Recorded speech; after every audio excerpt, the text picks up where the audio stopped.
And see, all of his weight is on this leg, so he can't pick up the one that all the weight's on. So what I'm going to do is push him over. Why don't you come over here and just push him some? Just push right there. That's right. That's right. Now the weight's off of it, so we can pick it up.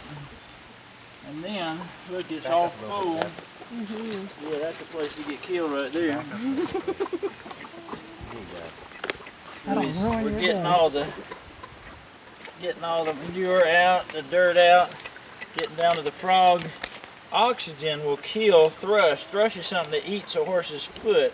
Since the horse only has 4 of them, we better take care of them. We can't afford for a foot to get eaten up. If he even loses one of them, he can't run too good, you know. I've seen 3-legged dogs that can run real good, but there's not too many 3-legged horses that can do much of a job.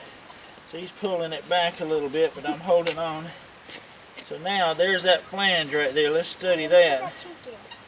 So oxygen, that's a pretty cheap, replenishable local resource, isn't it?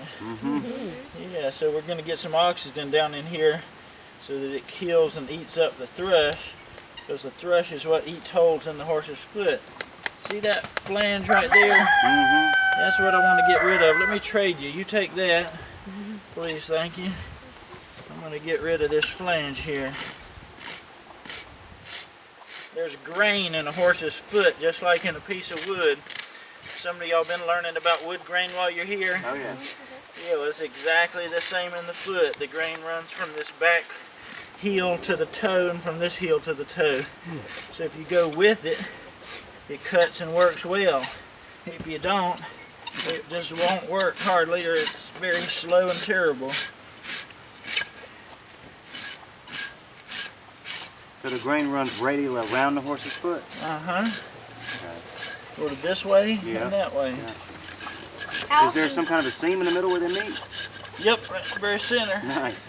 How often do you have to do this? It depends on the horse and the terrain. It'd be good to do it about 40 or 50 days. But sometimes I only do it about every 60 or 80, so I rarely get a chance to do it as much as I want, because I have so many other things to take care of.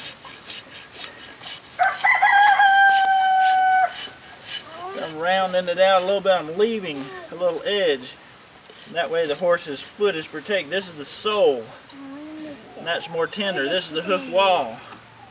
And the hoof wall is tough, and that's what you want to be supporting it.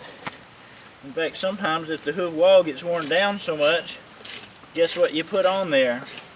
Horseshoe. A shoe, yeah. And the shoe